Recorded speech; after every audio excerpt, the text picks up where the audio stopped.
All right, at this time, it's 5 o'clock, so we'll go ahead and call the August 4th Redistricting Commission meeting to order. At first, we will take roll call in district order, and that'll be a verbal roll call. So we will start with Commissioners Porter. Present. Pederzani. Present. Leslie Canty. Present. Nave. Present. Clark. Arnett. Here. Weigman. Here. Hill. Here. And Huffer. Here. All right, we have 8 present. All right. The next item on the agenda is introductions of commissioners. We thought at this time we would just take a few minutes to go around the room and just do a personal introduction. Tell us a little bit about yourselves so we can get to know each other better. And we'll just do that in district order if that's okay with everybody. So we'll just start with Commissioner Porter. Hello, I am from District 6. Did my stuff say that? 1. And I'm from District, I'm sorry, we're in order, yes. District 1. I work for the state of Kansas. I did the workshops, the safety workshops, and that's kind of how I fell into some things going on, so. I'm Laura Pederzani, District 2, lifelong Topekan and lifelong District 2 resident. So very happy to be here. I'm currently the president of the North Topeka West Neighborhood Improvement Association, as well as sitting on some other volunteer boards here in Topeka, and I work in the nonprofit community.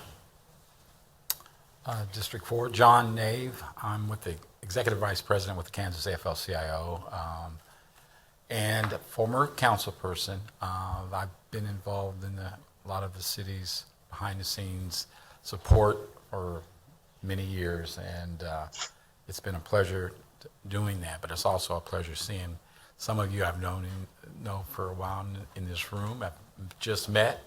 I've also sit on the governor's task force or commission on racial equity and justice. So I'm kind of been busy, but I represent labor and this community. So it's a pleasure to be here. Well, John jumped in ahead of me, so I'll go ahead and go back. But my name is Teresa Leslie Canty, and I represent District 3. I am an educator of 25 plus years. I work at Washburn University and have done a lot of community outreach and public service, but this here is my first at this. So I'm glad to meet you all, and I'm glad to be here.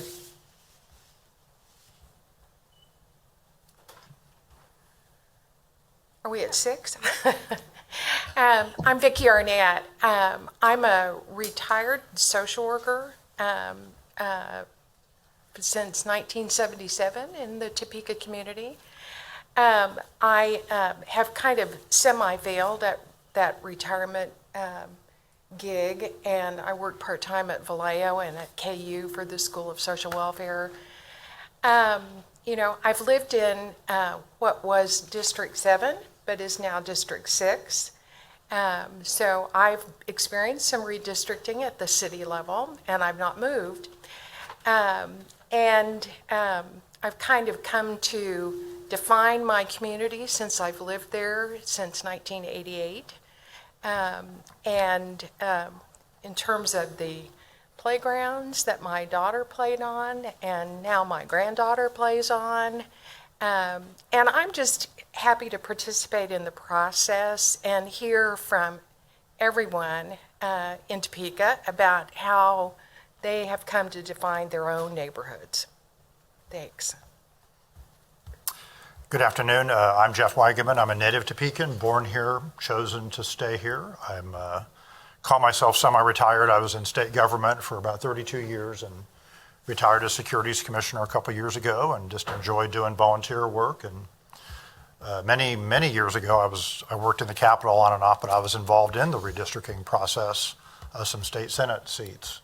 So I know that it can be easy and it can be hard, but in the end, it's fulfilling because you want to do a district that's representative and fair and includes everybody. And so those are some of my goals to do that, but been involved in many community events and even was on the Topeka Human Relations Commission for a while doing that. So I was honored when District 7 Commissioner or Councilman Dilbler asked me to do this, and looking forward to it, looking forward to working with all you. Hi, I'm Bill Hill. I'm also a native Topekan, graduated the University of Kansas, worked for Hill's Pet Nutrition for 20 years now. I work in finance, so a lot of numbers. I've got a couple high schoolers. Well, I shouldn't say that. I've got one heading to KU this fall in a couple weeks, and another one as a sophomore in high school, and I look forward to working with all of you. Okay, I guess I'm next. I'm Michelle Hofer, another native Topekan. I've been on the Planning Commission and chaired it for a couple of years. Lately, I've been working with the area down by the viaduct, which is where my business is. So I've been real involved in the Polk Quincy Viaduct stuff and our rezoning for down in that area. So I've been around a lot of city council stuff, so I have a pretty good idea of what's going on. So I work in District 1 and live in District 9 and there most of my life. I think I may have been in District 6 for a long time too. Back before there was a District 6. Yes, my name's Tom Vogue. I'm with the Technical Support Group, Public Works. Been with the city for 7-8 years now. And so I'm the one that's been working with GIS and City Works. Okay, thank you. If we don't have anything else, we get, the next item on the agenda is nomination of a chairperson. So at this time, I will ask for nominations from the floor for the position of chairperson. There is no second required, and members may self-nominate. Are there any nominations? Yes, I nominate Teresa. Okay, so she doesn't want to do it. I always challenge her anyway. But my second nomination would be go to Michelle. Okay. Okay. All right. Are there any other nominations? Nope. Okay. If there's no more nominations, we will close the floor for nominations. Mary, can we do it by unanimous since there's just one? Yes. Okay. All right, if there's no objections, we will elect Commissioner Huffer as the chairperson, permanent chairperson. Is there any objections? Okay, she is now the permanent chairperson. Thanks, John. Because I know you're going to do very well. Thank you, John, for your vote of confidence. All right, so the next item on the agenda is the council district boundary procedure, and Mary Feeney, our deputy city attorney, will lead that discussion. Good evening. I've distributed to you commission information which outlines what the tenets are for you to consider when redistricting. This essentially is a math problem. You will be moving people by wards and precincts into districts that either need people or districts that have too many people. Each district has to contain 1/9 of the population, so essentially about 14,064 people, more 352 more or less. You have to try and maintain a compact area so that you're not pulling people from District 8 and putting them into District 1. Again, follow election precinct lines, which are determined in ward and numbers, precinct numbers. You'll see on your map entitled Current Population, what we've done is we've put the ward number, like Ward 7/3 is the precinct number, and then there's the number of people in that ward and precinct. And Tom will explain a little bit more about the maps. You have to maintain as much as possible, the integrity of cohesive areas, and John knows what I'm talking about. He was on the commission, Redistricting Commission 10 years ago, so he's been through this before. And of course, always avoid redrawing boundaries, which will put a incumbent council member outside of his or her boundary, her district. This is not like the state. There's no partisanship, there's no consideration of political affiliation. It's simply a math problem. So that is all I have, and at this point, I'll turn it over to Tom, and he'll go through the maps. He's created a couple of possibilities for you to consider. I'll turn it over to Tom now. Yeah, so if you're looking at the current population map, you'll notice that the target population for each district is supposed to be at 14,064. That's the average. That number is the total population of Topeka divided by the 9 districts. And when you look at the table in the bottom left, you'll see target difference. And 4 of those districts are outside the limit.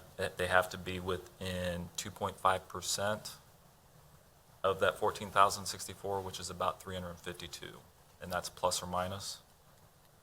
So districts 1 and 2 are off by between 900 and 1,000, and then districts 8 and 9 are over by about, 300 or so. The rest of the districts are within that range. And if you have the Plan A map with you guys, with the GIS software, we were able to produce some scenarios of what it would look like if we moved some of the precincts around.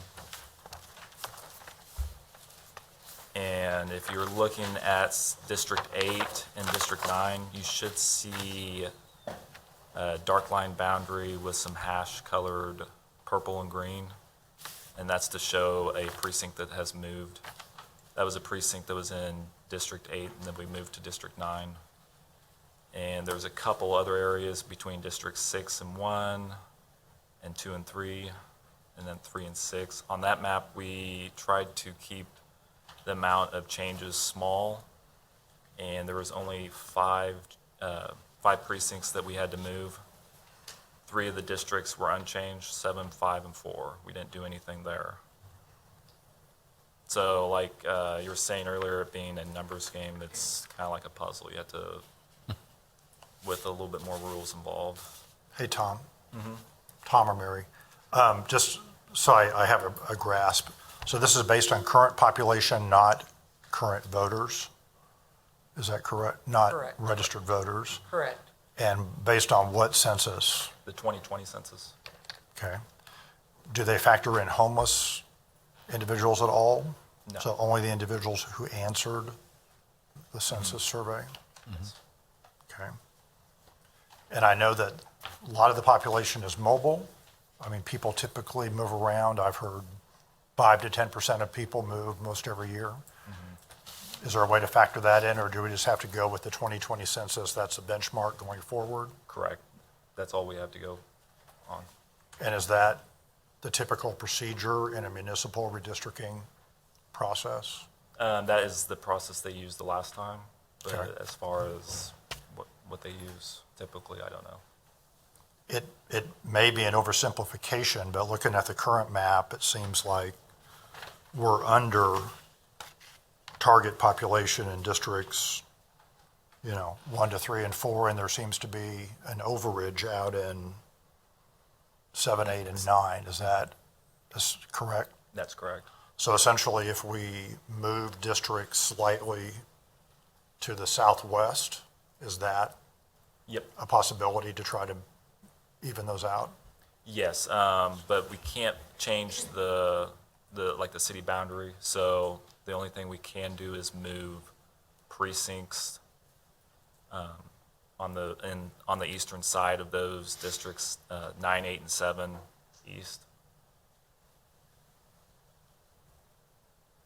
So on the southwest side, so I'm from District 7, so I'm looking at Councilman Dobler. So you're saying that's where the edge of the city boundary is. So obviously he can't go west. Right. But we could bring in, so for 7, 8, and 9, You would start essentially the domino effect of bringing districts out to the west. Is that what you're suggesting?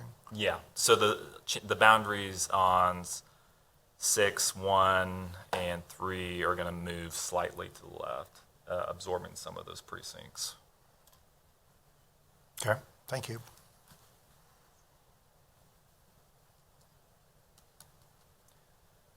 And so if we can go to the other one, Plan B, it's a second scenario that I produced. This one had quite a bit more changes. All the precincts changed or all the districts changed except District 4 and 7.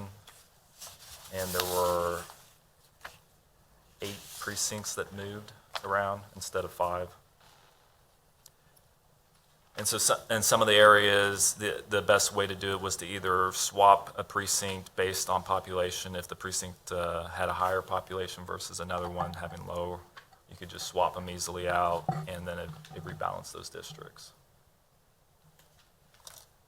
I have a question. So one of the standards would be to keep the integrity of the area. Does that mean change it as little as possible? So like A, it looks like, as you just said, B has the most changes. So A has the least amount of changes, so Correct. that one might be preferable when it comes to that one standard. Yes. And one other thing that we tried to go by was based on your addresses where you live. We didn't want to move your precinct out of your district. So all your addresses should be still in the correct district. What do you mean by that? For example, if you look at District 9, you should see a big red dot there, and that's the address. Of the for city council member? City council member. Oh, right. yes, okay, yes. Sorry. So really in District 1, I see the red dot is pretty darn close to District 6, so that's obviously, Yeah, I definitely tried to make sure that consideration that that we need. precinct stayed there.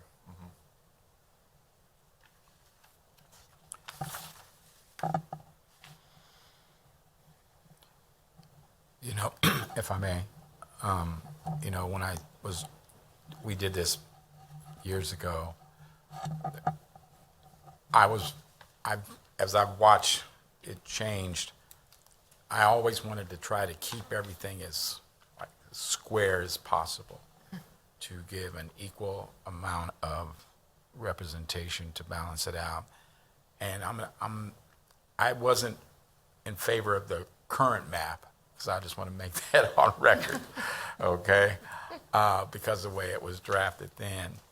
So now, as over the years, everything's shifted and the population has changed and people have moved. Again, is it JP is correct in that, when you try to shift and move, you got to try to do it as least where it affects people as possible. And if we can do that, then we'll be on the right track. And I'm sure we'll hear from our community about this. So I just wanted to share that history of what we went through before. So thank you. I have one more. It looks like my district is actually the one that is changing the most, so I want to make sure that I ask every little question possible. With the lines of what's changing. Yes. So like on B, where I have 7-4 and 7-9, for example, those are being moved to my district from 9, correct? Correct. Where it's ward, it says like 7/4, which is Ward 7, Precinct 4. Yes, that moves to your district. Okay, yeah, and so then 7-5, 7-6 is moving into my district from 6. And Yes, on Plan B it is. on Plan B, yeah. But then you would lose, in order to gain those 3, you'd have to lose. It's 211, which would be all of downtown, or a good chunk of downtown anyways. So that might, And so then a chunk of downtown is going into District 2. North Topeka District?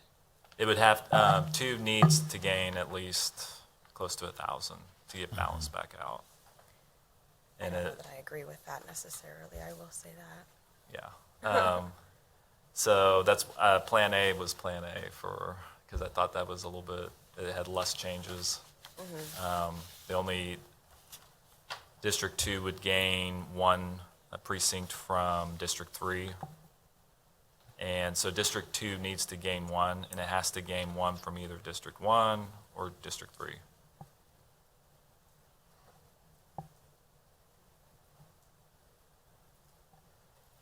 So either Tom or Michelle, and I'm remembering back the agenda, so when do we have public hearing? Is that next week? No, It's going to be 2 weeks from now? the 18th. And are we going to post, will these maps be posted so the public can see them for input? Yes. Mary or Brenda? Yeah. And where is it posted at? So on the City of Topeka's website, under the council page, we will post this, there's a Redistricting Commission webpage. So on that page, you'll have the agenda, the minutes, all the supplemental information, which will be anything that you are presented at each meeting, so that the public can see it and view it and look at it. And that will be posted, so we will get that posted to the website tomorrow. We wanted you guys to see these first before we put them out to the public to make sure that, you know, that you're okay with us posting those. But each week, all of the agenda items will be posted unless otherwise instructed.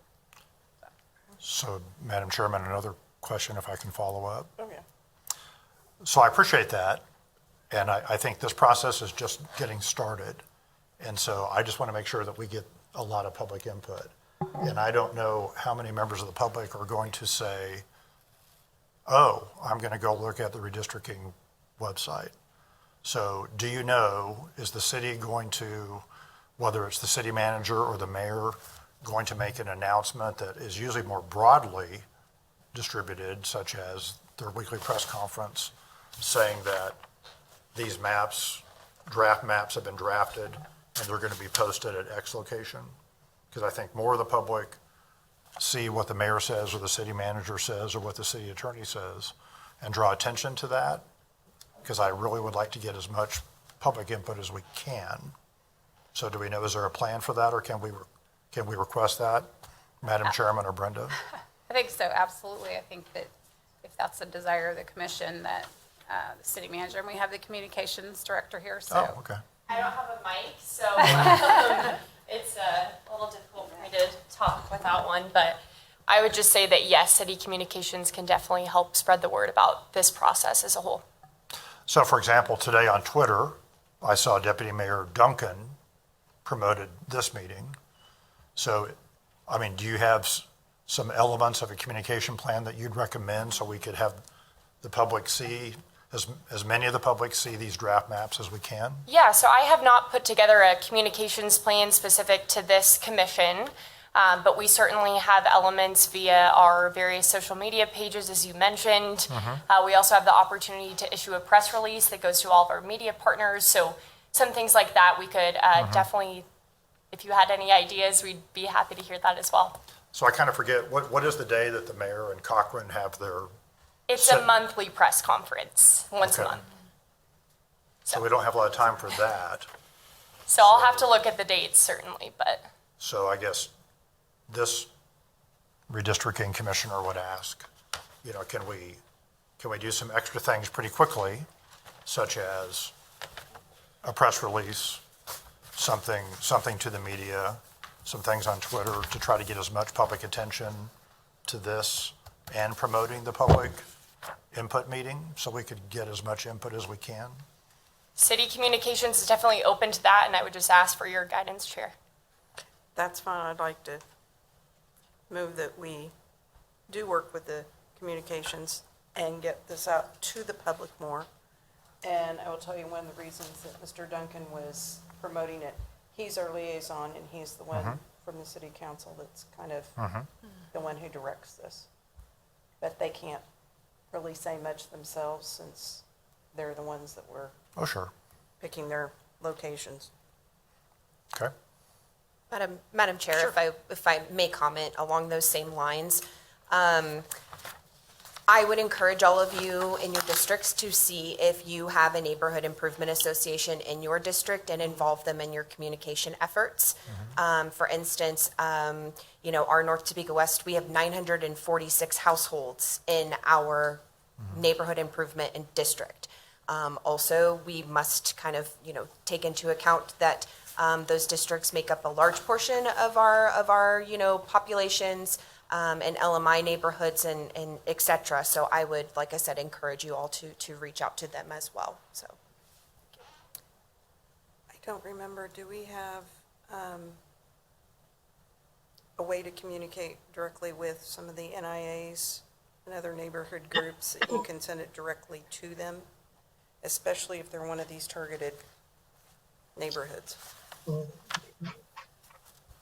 So we have a communications division, and I know that they have the ability to reach out to NIAs and make communication with them, so we can work with staff and see what we can come up with. Okay. If that's acceptable. Madam Chair, I have a question in regards to this as well. Go ahead. To what extent can we use our own resources, voices, social medias to also bring attention to this? There are no restrictions. You can certainly use, if you have a Facebook page or a Twitter account, that's perfectly appropriate to broadcast what has been presented to the commission and when the meetings are, so that would be wonderful. Perfect. Thank you. So, Madam Chairman, so just kind of thinking out loud on a communication plan, obviously Tim Rencher at the Capital Journal, the City of Topeka Facebook page, your Twitter page, asking the mayor, deputy mayor to do that. Maybe the mayor would make a comment. Perhaps the chairperson could do some media, encouraging people to come to the public input session, that sort of thing. I'm trying to think how we best would get the word out so we could increase. I would like to see as much public input as we can, I guess and we have a short time to do it. We do. And how that input would be relayed to us. That I have the feeling would go through the city clerk, wouldn't it? So absolutely, it can come through an email through the city clerk's office. We have a main email account that we can do that through, but it also can be sent through you guys via email, any of your Facebook pages or your social media outlets, and you can comprise those and bring those to these meetings and, talk about those. Or you could probably forward them to the clerk's office and we could compile them for the public input session or sessions that we decide on, so. The agenda cover page does say that any public comment can be submitted to the clerk, and then she will distribute that to all of you. Yep. Yeah, I would think a media push, stressing August 18th. Pretty darn quick getting that out, and then some additional media on a day or two prior to the 18th to be pushed out would be helpful. And maybe some press from the chairperson would be a good thing. I concur. Okay. Do you have any other comments you want to make? I keep forgetting you're there. No, I'm good. You're doing just fine. Okay.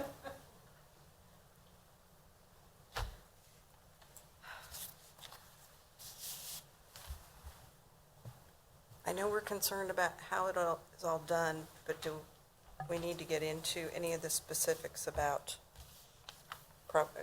proposal 1 or 2, or A and B? If we have any questions specifically about that. Does anybody have any questions specifically about either map?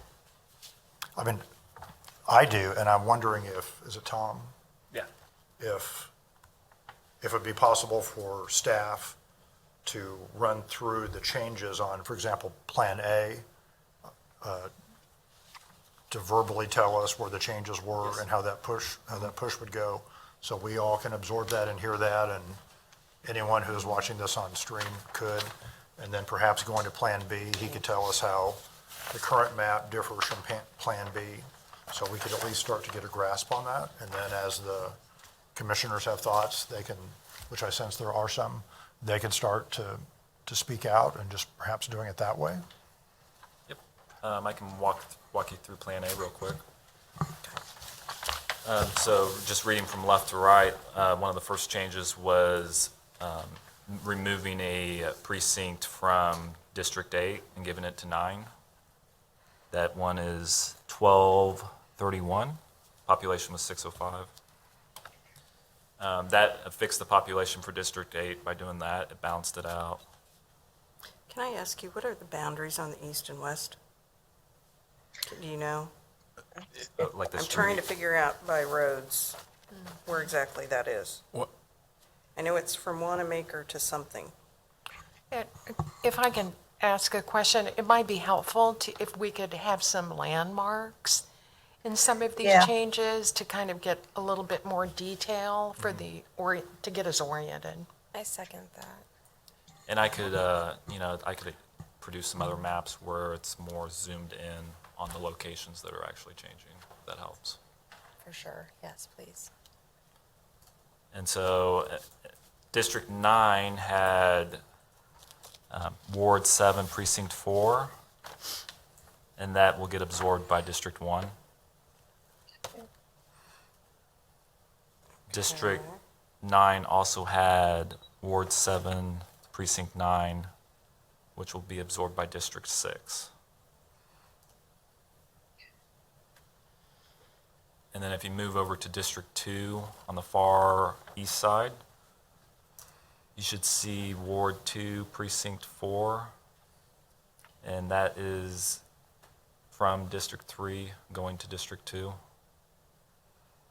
Is that in Oakland? Yes. Okay. And then District 3 was a little short after that, so it got Ward 9, Precinct 1 from District 6. And those were the 5 changes on this map. And Tom, obviously, those changes kept it within the accepted deviation that we're shooting for? Yes. And that's several hundred votes, is that right? 352? Correct. On Plan A and Plan B, is it possible to get, so just to clarify, so these are drafts from staff that, for us to consider Right. as we do it. And so this body can issue our own map and make Correct. recommendations to change it. Correct. But would it be possible on these districts, as staff has recommended changes, to tell us the new population of each district with the deviation? Or is that down here? Yep. Okay, Yep. okay, thank you. I have a question. I'm seeing some of these, and they have underpopulation as 0. Yeah, so if you look on the far south side, that's Heartland Park, and then there's also the Mars plant that's out there. Okay. So that's why those are 0. And I believe the one that's in between there, just south of, it's still part of 5. I believe that's just empty land. Okay, well, the one in particular I'm looking at is in District 9, 1012, towards the top. I'm trying to figure out where that one is.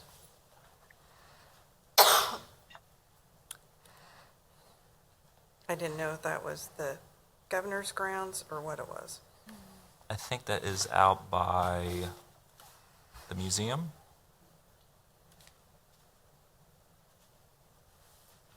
Are you talking about, I wanted to make sure I'm looking at the right thing, the 10 to 532? 1012, Okay, oh, and then it okay. has a 0 below it. That's what I'm Yeah. trying to figure out.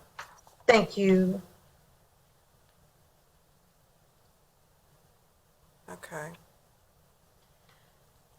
that makes sense. Chairwoman, I have a. Yes, go ahead. I have a question. So, from what I'm seeing, from the biggest, what I'm seeing is it's either Oakland, part of Oakland goes up into 2 with the rest of Oakland, or downtown goes into 2 into North Topeka. And I just don't know, I would honestly like to hear Teresa's input on that, being from District 3, and Laura, you as well, being from District 2, if that's okay. I'm mulling this over, but I'll get back with you.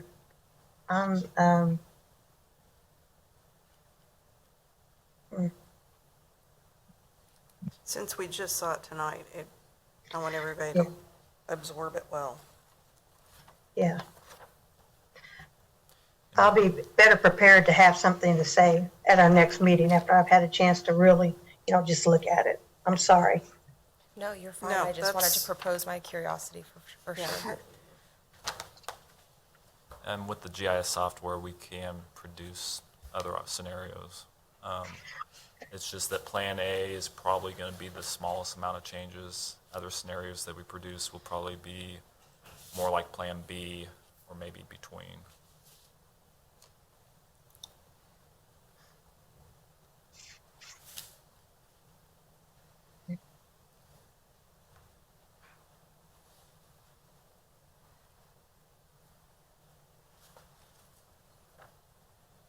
Do you want to go ahead and go to Plan B? Yep. And cover Plan B real quick. So on Plan B, if you're looking at District 8, it's the same as Plan A. You have 1231 going from District 8 to District 9. District 1 will get 74, which is coming from District 9. District 1 will also get 75 and 76, which is coming from District 6. After that, District 1 will be overpopulated, and we'll lose 211 to District 2. And then District 6 will gain 7-9 from District 9. And it will also gain 9-4 from District 5. And District 3 will lose 411 to District 5.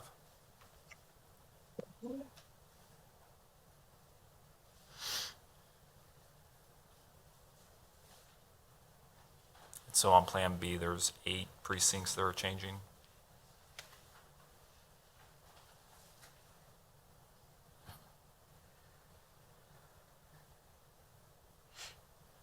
Not to discount anybody, but it looks like the biggest changes are to District 2, 1, and a little bit to 3. Because 3 of them from District 9 are the same.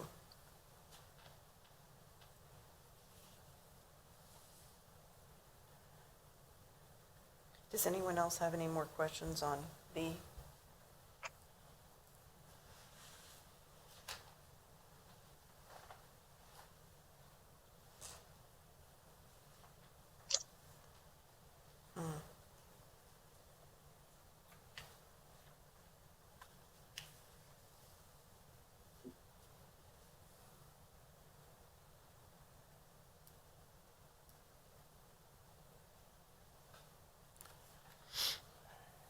What do you see as our procedure from here once we've figured out how we feel about either of these? Do we then make proposals to either accept one or make our own changes?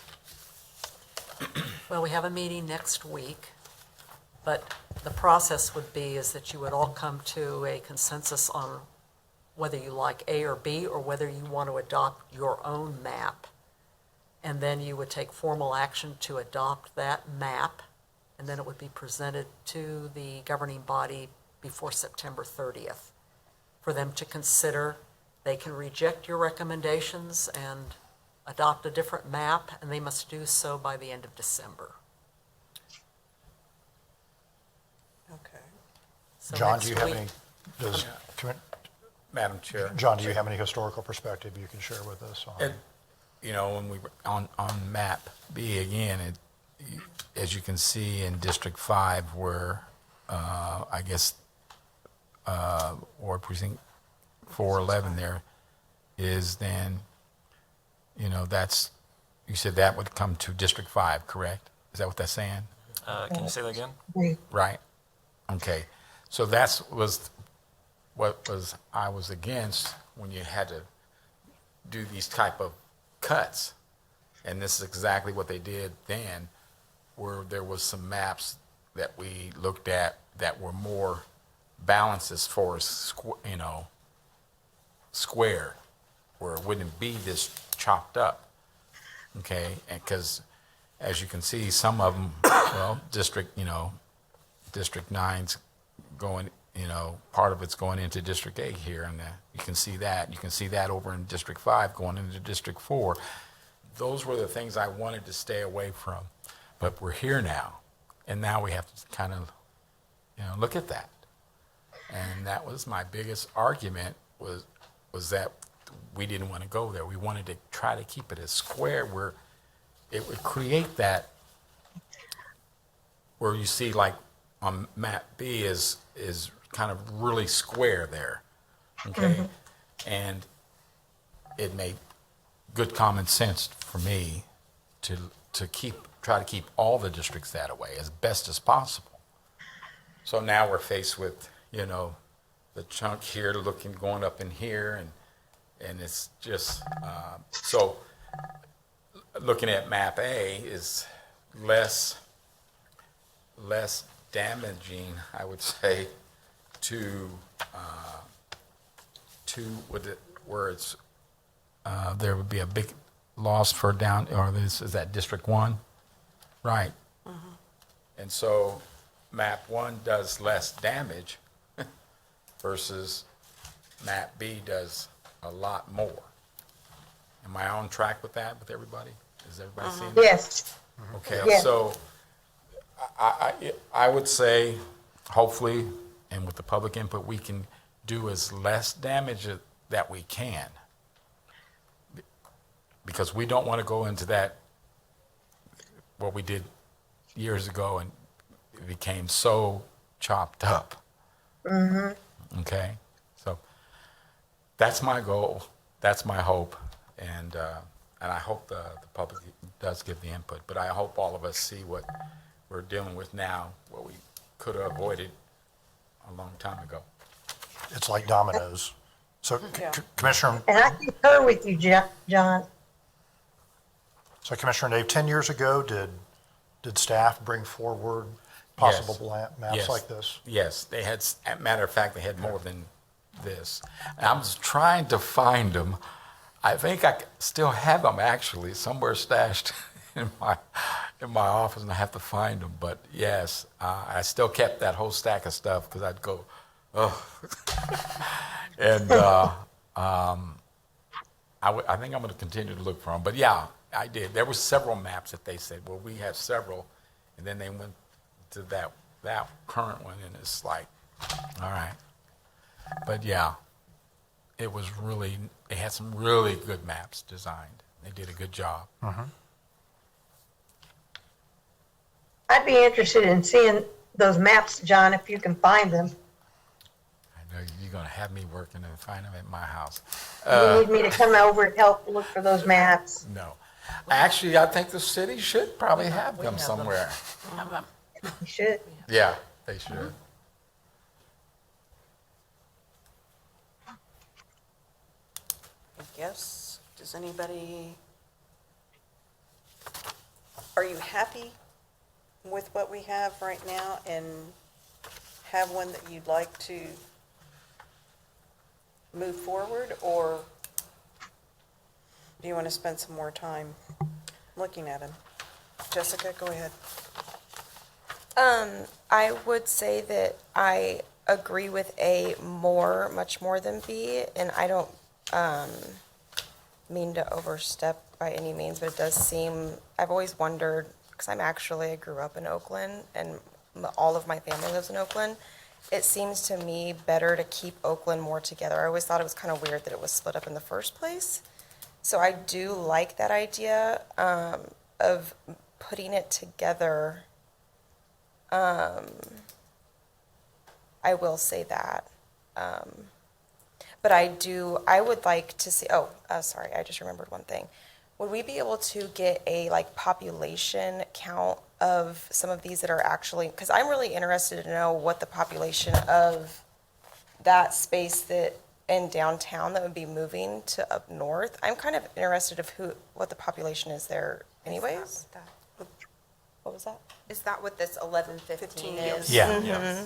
That's a population. That should be on the software by ward and precinct. It's Yes. right under the ward and precinct. Thank you. Or did you have a comment? Yes,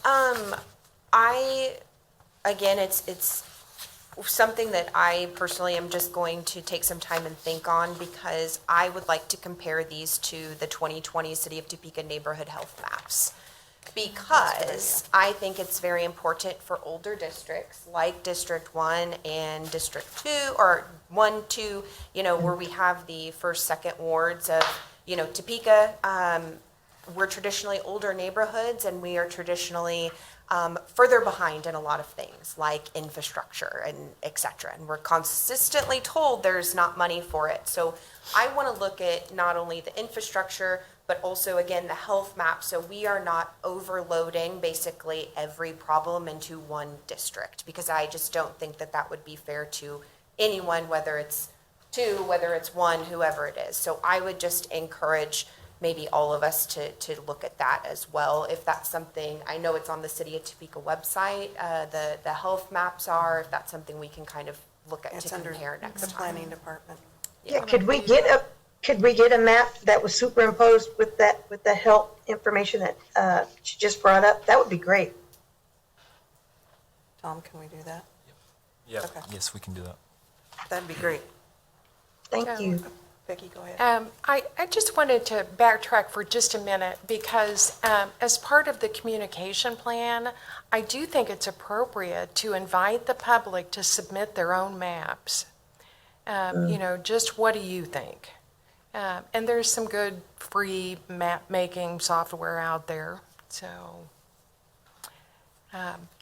And I agree with Jessica. I think that Plan A probably creates the least disruption to neighborhoods at this point. Anyone else have another comment? Go ahead, Jeff.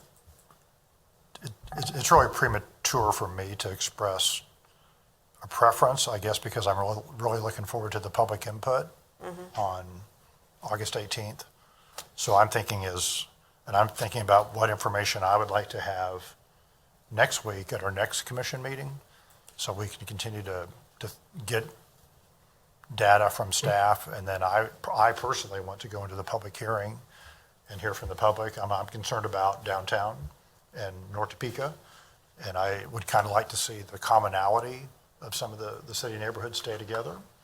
I think that's part of what makes Topeka great, and then just get the input, and then after the 18th, depending on you, Madam Chair, start voting on maps and making tweaks.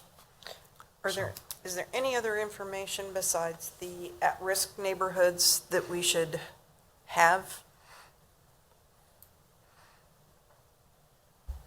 I assume we're not breaking up any NIAs. Not that. Not that you know. I'd have to double check to be sure, but not that I know of. Okay. I don't know if we've got a map of NIAs. I was just wondering. I definitely have one, yeah. That would be good to have too. Vicki?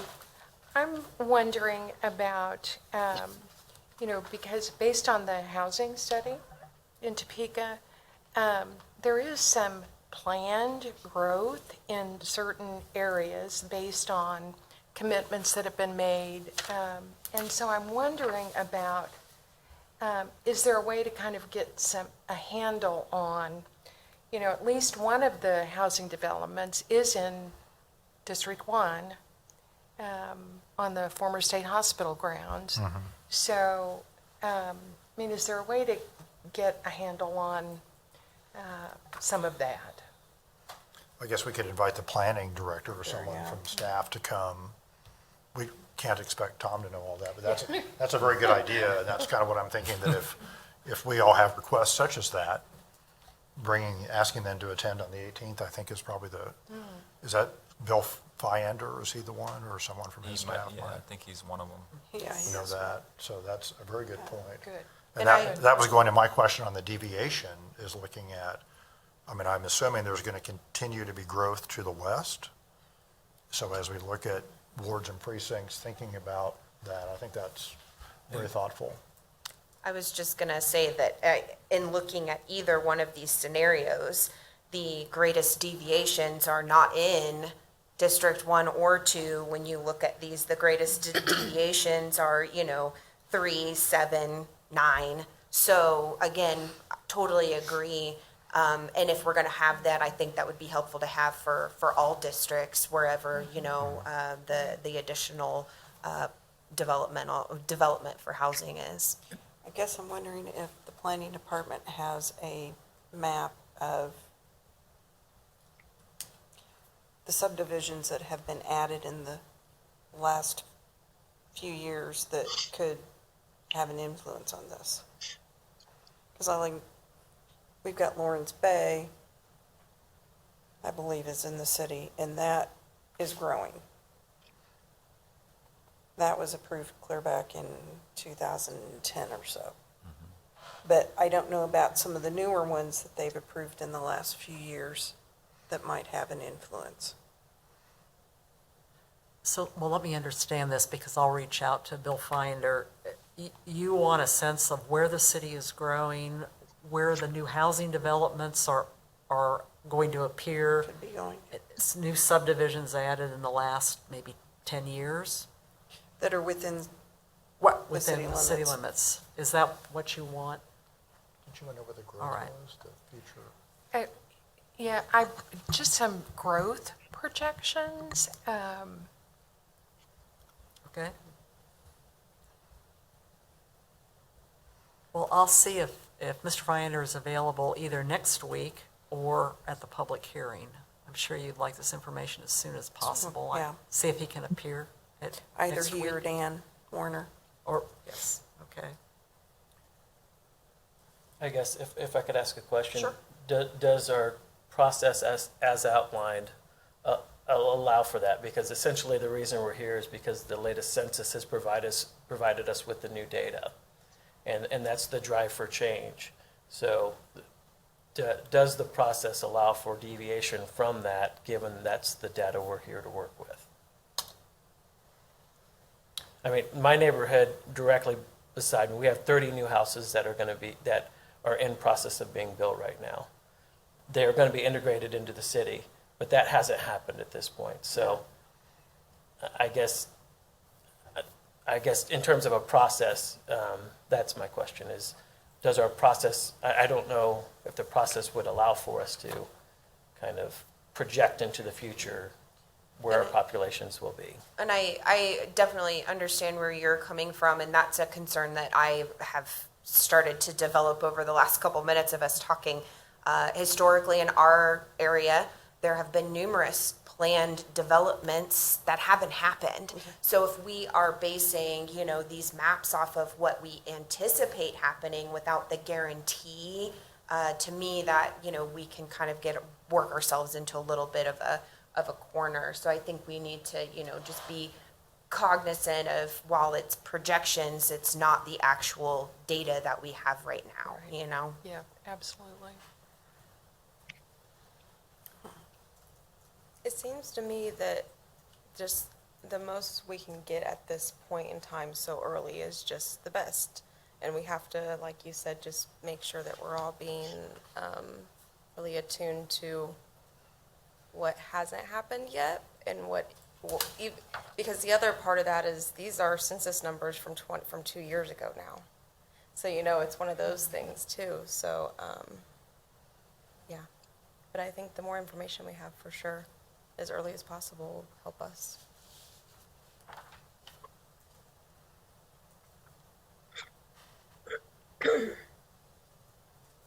Madam Chair, could I just bring up a housekeeping matter? How do you feel about any kind of request that you all may have would be funneled to the chair, who would then communicate with staff, as opposed to 2 or 3 of you contacting Tom or me? Do you have an objection to that? No. going to the chair, and then she will communicate. Is that all right? That's fine. Okay, good. Can you think of anything else that might influence how we look at the areas that change? I mean, things like the neighborhoods at risk, that really is an influence. Can you think of anything else that would? Madam Chair, Sure.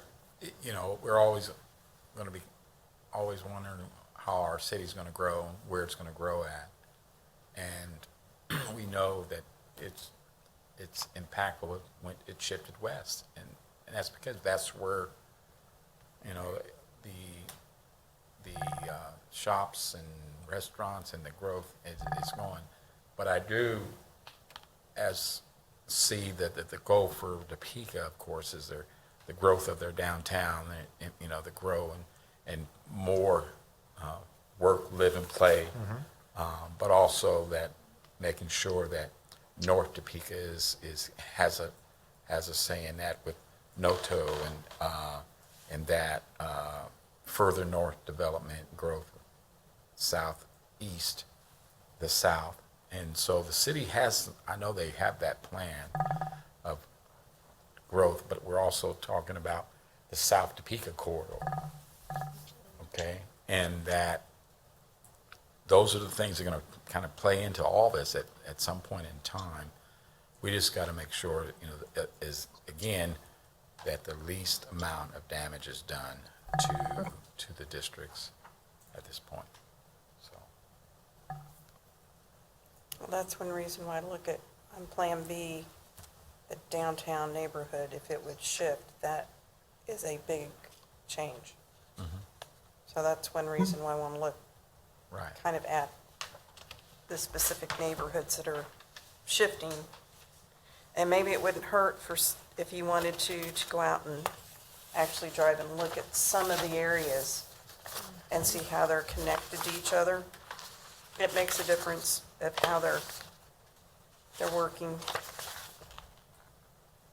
I was thinking of myself.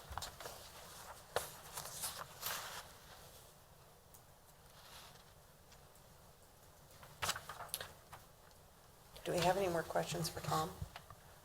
No, I was just going to give you some advice. If you want to come to my neighborhood, be sure that you know that 12th Street is closed from Washburn to Gage, and the north side of Gage is closed for 4 blocks. So just know that. Right.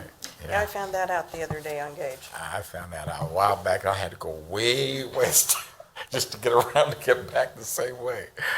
Oh, man.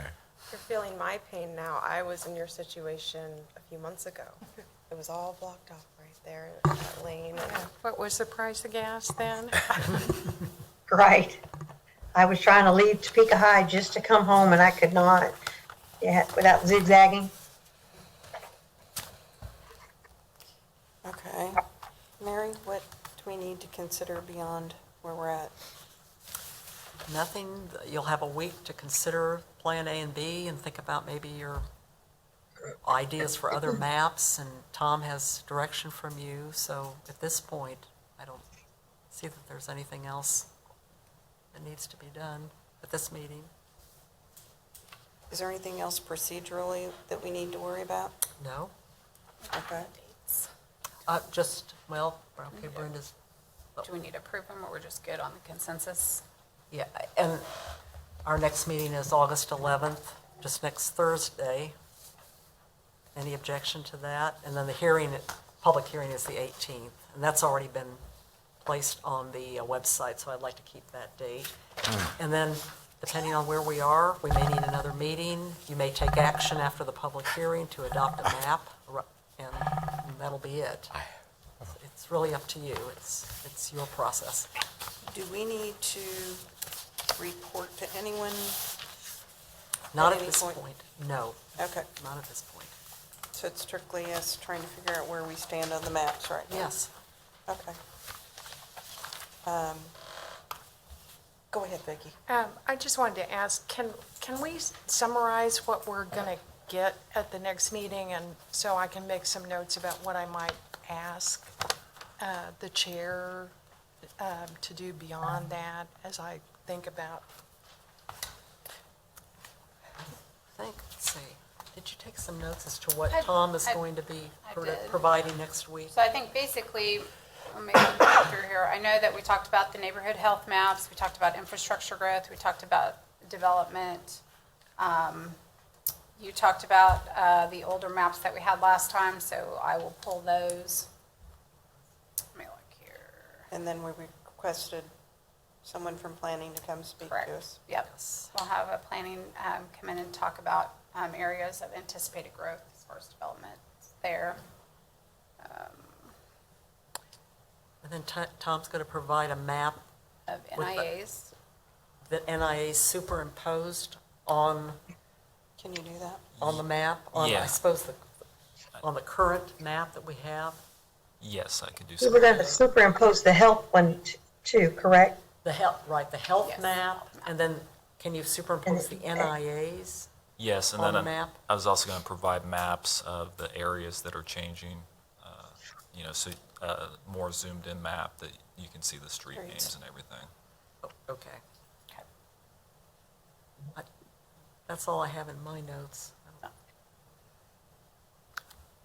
Jeff? I So have is- to get some. As early as next week, so when reapportionment is done at the state level, they call it reapportionment, and they sit down with staff. Staff actually has their computer in front of them, and they start clicking on precincts and wards, and you get out, and we can see the population changes. Is that something that we can do here? With the software, yes, that's what I'm able to do, but you have to, I have this software that I use, and it's got a special extension, so you pretty much have to use that software to do that. Like, I can't give it to you and then have you do it. No, I'm saying, can you bring it here? Here. And Oh. as commissioners, or we get public input, as we start saying, what if we take away this ward or precinct, and it automatically would tell us what the deviation is, what the population is, and Yep. pop it up on a screen so we can Yeah, we could do that. start either having fun or getting a headache, doing Yeah. that as we work through it. Yes. That's helpful when they do it at the state level, Form of a work because then you start to see the impact as that Form of goes. a so. work session. Okay, Yes. and I do appreciate what you've done here. I think this is wonderful and it's a good start, but to remind the group, we can do our own recommendation too. And Madam Chair, I would just repeat my request that we get some media out and invite the public input either through email through the clerk or yourself, and so we can get the word out, because I'd like us to be as transparent as we can. How do we want to start doing that? Well, I think Gretchen Gretchen? will you'll take start it? care of that, yes. Okay. Chairwoman, I was going to ask if possible, maybe communications could send everything to you, and then maybe, like, if there's a graphic that you're making or something, and then you could send it out to all of us, just so that it's easier for us to say, oh, it's done right away, and we can, like, get it out. Sure. Anything else you'd like for information, John? So all the information that goes to our chair then will be distributed through you. Everything will be coming out to us. Okay, so she don't have to worry about Yes. none of all that. Right. Okay, good. Right. Yep. I'm trying to get less. off. Well, I have a habit of fat fingers and hitting the wrong button, so I don't want to mess up anybody's email address. That would. All right. Let's see, what else? Can you think of anything else? I don't have anything. Okay. Does that take care of it? Oh, do we need to approve the next meeting? Do we have to No. have a motion? No, we It's- don't need, Okay. those meetings are already set. Okay. I guess, does anybody, I'll ask one more time, does anybody have any other ideas for who you would like to communicate this with? That we haven't mentioned yet?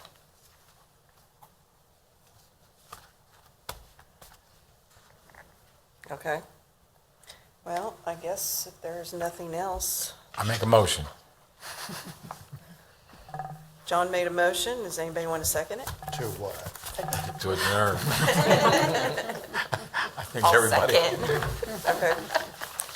If everybody's say aye, if they're ready to adjourn? Aye. Aye. Then we are adjourned till next Thank you. Thursday at Yes. 5 o'clock. Yep.